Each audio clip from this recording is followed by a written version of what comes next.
नमस्कार, आप देख रहे हैं हमारी खास पेशकश। मैं हूं आपके साथ अक्षय सिंह। सियासत में आज सबसे पहले बात करेंगे समाजवादी पार्टी की, जहां पार्टी के भीतर अब घमासान तेज होता दिखाई दे रहा है। दरअसल रामचरितमानस पर स्वामी प्रसाद मौर्य की विवादित टिप्पणी के बाद अब पार्टी के भीतर ही द्वंद्व देखने को मिल रहा है। कभी अखिलेश यादव की करीबी रही सपा नेत्री ऋचा सिंह और रोली तिवारी मिश्रा को स्वामी प्रसाद मौर्य के बयान का विरोध करना महंगा साबित हुआ। पार्टी विरोधी गतिविधियों के आरोपों में इन दोनों को पार्टी से बाहर का रास्ता दिखा दिया गया, जिसके बाद ऋचा सिंह का पारा हाई है। ऋचा सिंह ने आरोप लगाया कि पार्टी के संविधान के विपरीत जाते हुए उनके खिलाफ ये कार्रवाई की गई है, जिसको लेकर उन्होंने चुनाव आयोग को खत लिखकर अपनी शिकायत भी दर्ज कराई। ऋचा सिंह का कहना है कि उन्हें न तो कारण बताओ नोटिस जारी किया गया और न ही अपना पक्ष रखने का उन्हें मौका दिया गया। ऋचा सिंह ने आरोप लगाया कि पार्टी लोहिया जी की विचारधारा से भटक चुकी है।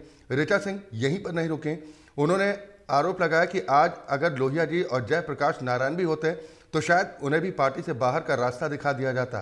ऋचा सिंह ने कहा कि मेरा गुनाह सिर्फ यह है कि मैं सवर्ण समाज से हूं और स्वामी प्रसाद मौर्य के विवादित बयान पर टिप्पणी करने की उन्हें यह सजा दी जा रही। हालांकि ऋचा सिंह ने अब अपनी ही पार्टी के खिलाफ मोर्चा खोल दिया है। दरअसल पार्टी से उन्हें निष्कासित कर दिया गया, पार्टी से बाहर का रास्ता दिखा दिया गया। समाजवादी पार्टी में दोफाड़ होता दिखाई दे रहा है। अब ऋचा सिंह ने मोर्चा खोल दिया है। निष्कासन के विरोध में चुनाव आयोग से शिकायत दर्ज कराई है ऋचा सिंह ने। दरअसल पार्टी विरोधी गतिविधियों के आरोपों में उन्हें पार्टी से बाहर का रास्ता दिखा दिया गया। ये दावा समाजवादी पार्टी की तरफ से किया गया कि पार्टी विरोधी गतिविधियों में लिप्त पाई गई थी। ऋचा सिंह और रोली तिवारी मिश्रा को पार्टी से बाहर का रास्ता दिखा दिया गया, जिसके बाद अब ऋचा सिंह ने जोरदार तरीके से हमला बोला है। उनका आरोप है कि समाजवादी पार्टी ने संविधान के खिलाफ जाकर कार्रवाई की है। अलोकतांत्रिक कार्रवाई बताते हुए ऋचा सिंह ने अपनी पार्टी को कटघरे में खड़ा किया है और आरोप लगाया कि न तो उन्हें कारण बताओ नोटिस जारी किया गया, न ही उनका पक्ष सुना गया। दरअसल रामचरितमानस पर स्वामी प्रसाद के बयान का विरोध ऋचा सिंह और रोली तिवारी मिश्रा की ओर से किया गया था, जिसके बाद पार्टी से बाहर का रास्ता दिखा दिया गया। अब कई सवाल इस बात को लेकर उठ रहे हैं कि क्या स्वामी प्रसाद मौर्य समाजवादी पार्टी के मुखिया अखिलेश यादव के लिए जरूरी हैं या फिर मजबूरी। जो आरोप लगाए जा रहे हैं कि क्या समाजवादी पार्टी में अब सवर्णों का सम्मान नहीं बचा है।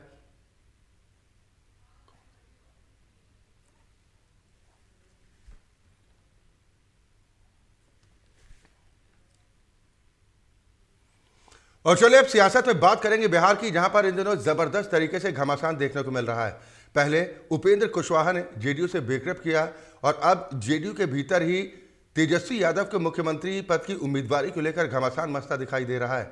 आरजेडी की तरफ से जहां दावा किया जा रहा है कि तेजस्वी यादव मुख्यमंत्री होंगे, नीतीश कुमार भी खुले मन से इस बात का ऐलान कर चुके थे कि साल 2025 में मुख्यमंत्री का चेहरा तेजस्वी यादव होंगे। लेकिन उनकी ही पार्टी के नेता शायद नीतीश कुमार की इस बात से इत्तेफाक नहीं रखते।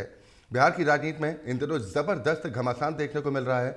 उपेंद्र कुशवाहा का जेडीयू से ब्रेकअप होने के बाद अब तेजस्वी यादव की सीएम पद की उम्मीदवारी पर घमासान शुरू हो चुका है।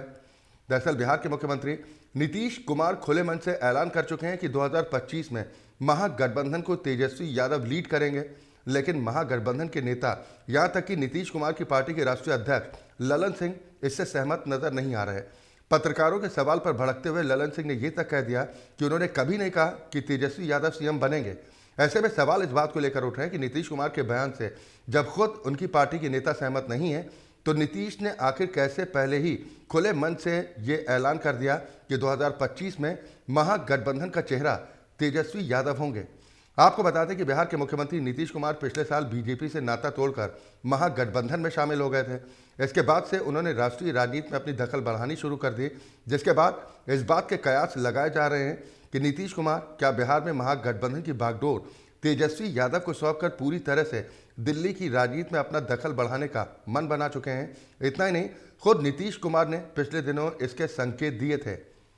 हालांकि उनकी पार्टी के नेता और पार्टी के राष्ट्रीय अध्यक्ष ललन सिंह नीतीश कुमार की इस बात से इत्तेफाक नहीं रखते।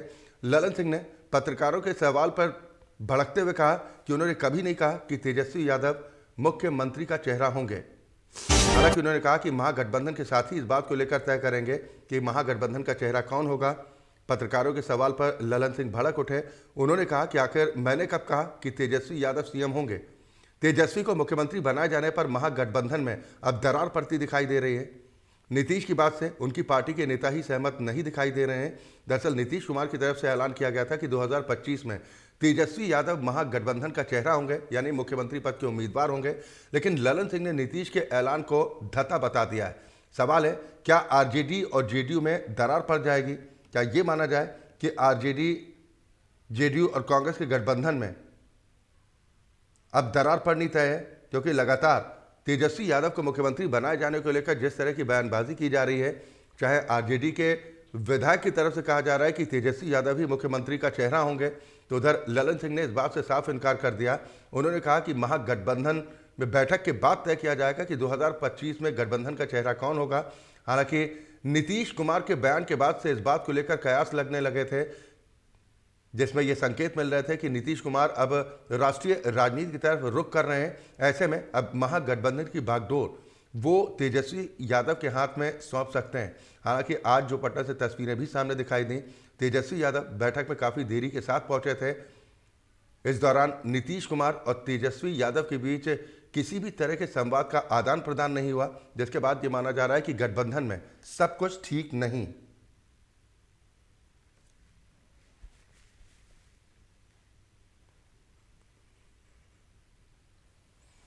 और चलिए अब सियासत में बात करेंगे गीतकार जावेद अख्तर की, जो इन दिनों जबरदस्त सुर्खियों में है। सोशल मीडिया पर जावेद अख्तर की जमकर तारीफ की जा रही है।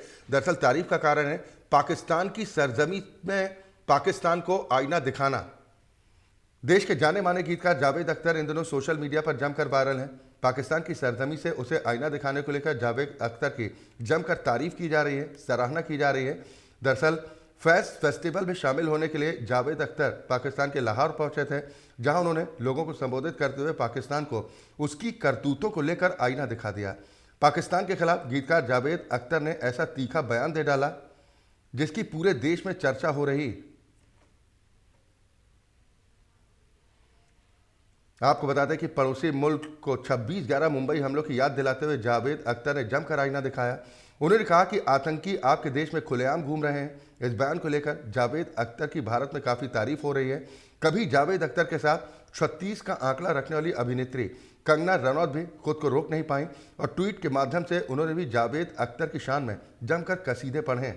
कंगना रनौत ने ट्वीट कर लिखा कि जब मैं जावेद साहब की कविता सुनती हूँ तो लगता था ये कैसे माँ सरस्वती जी की इन पर इतनी कृपा है, लेकिन देखो कुछ तो सच्चाई होती है इंसान में, तभी तो खुदाई होती है उसके साथ में। जय हिंद जावेद अख्तर साहब, घर में घुसकर मारा। हालांकि कंगना रनौत को जावेद अख्तर की तारीफ करता देख कईयों को हैरानी भी हो रही है। दरअसल जावेद अख्तर ने फैज़ फेस्टिवल में कहा कि हमने तो नुसरत और मेहंदी हसन के बड़े बड़े फंक्शन किए, लेकिन आपके मुल्क में न तो लता मंगेशकर को लेकर कोई कार्यक्रम किया गया। तो हकीकत यह है कि चलिए अब हम एक दूसरे पर इल्ज़ाम ना दें। अहम बात यह है कि आजकल जो फ़िज़ा इतनी गर्म है वो कम होनी चाहिए।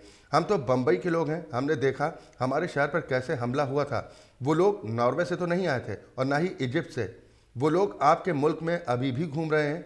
तो ये शिकायत अगर हर हिंदुस्तानी के दिल में है तो आपको बुरा नहीं मानना चाहिए। यानी पाकिस्तान की धरती से पाकिस्तान को ही आईना दिखा दिया जावेद अख्तर ने, जिसके बाद उनकी जमकर देश भर में तारीफ की जा रही।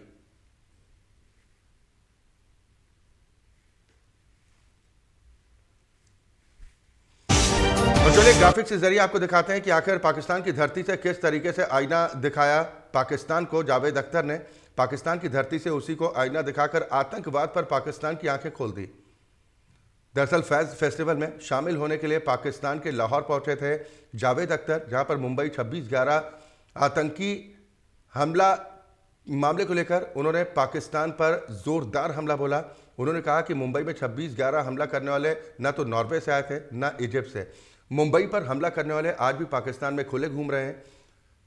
जावेद अख्तर से 36 का आंकड़ा रखने वाली कंगना रनौत ने भी जावेद अख्तर के इस बयान की जमकर तारीफ की है। लेकिन बड़ा सवाल यह है कि क्या पाकिस्तान की अब भी आतंकवाद पर आंखें खुलेंगी? सोशल मीडिया पर जमकर वायरल हो चुके हैं जावेद अख्तर, जिन्होंने पाकिस्तान के लाहौर में पाकिस्तान को उनकी ही सरजमी पर जमकर धोया। यानी कुल मिलाकर कहा जाए तो जावेद अख्तर ने कमाल कर दिया।